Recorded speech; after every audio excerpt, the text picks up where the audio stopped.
This video will show you how to assemble a Birotor Plus measuring unit.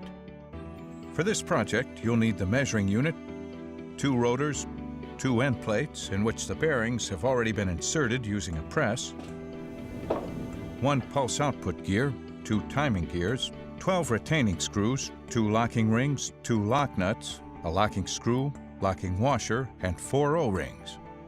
The tools needed are a rubber mallet, a wrench, an Allen wrench, a blocking stick, a metal shim stock with a value of 0.006, a suitable elastomer lubricant, and a brush. First, attach the O-rings to the rotor shafts. There are 4 O-rings, 1 for each end of each rotor shaft. Roll the O-ring into the groove. It should be a tight fit. Next, find the end of the measuring unit that has 2 dowel pins. For this process, we'll refer to this end as the front. This is the meter outlet, where we'll install the timing gears later. Assemble the plate over the dowel pins. Tap it into place with the rubber mallet. Install the 6 retaining screws. Use your Allen wrench to tighten them firmly. Next, turn the measuring unit over to find the end with 4 dowel pins. We'll call this end the back. This is the meter inlet, where we will install the pulse output gear. Lubricate the O-rings on the rotors to aid in assembly. Fit the rotors together to create a tight seal. You'll notice the rotors are stamped left and right. Since you are inserting the rotors in the back and pushing them toward the front, be sure to insert them into the measuring unit reversed, with left on your right side and the one marked right on your left. Once the rotors are installed, lubricate the O-rings again.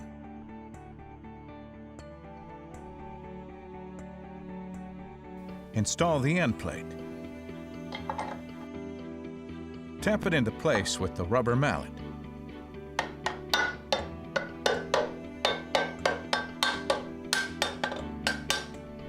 Then install the 6 retaining screws.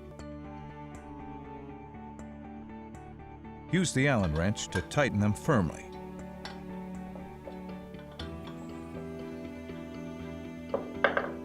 Locate the right rotor by finding the stamped letter R.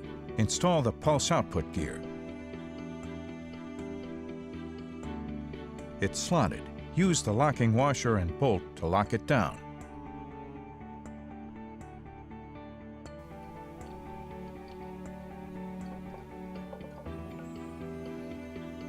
Keep the rotor from spinning using your blocking stick and tighten the locking screw with your Allen wrench.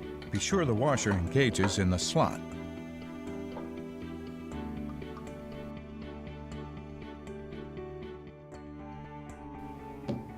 Return to the front of the unit and match the timing gears to their corresponding rotors. Note that the pulse output gear is attached to the right-hand rotor in the back. The timing gear teeth are sharp, so please be careful. Install the right timing gear. Place the locking ring over the shaft. Install the lock nut with the rounded shoulder toward the measuring unit. Again, lock the rotors with the blocking stick and tighten the lock nut with your wrench. Be sure to tighten this gear. To aid with assembly, the next gear will be left loose.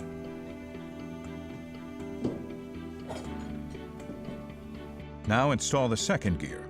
Note that the gears have timing marks. They must align with each other.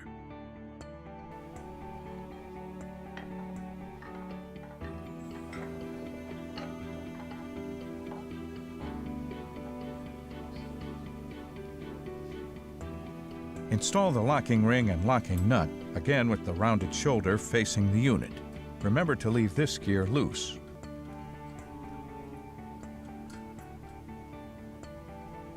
Place your metal shim stock between the rotors, making sure it's deep enough to be engaged between the rotors.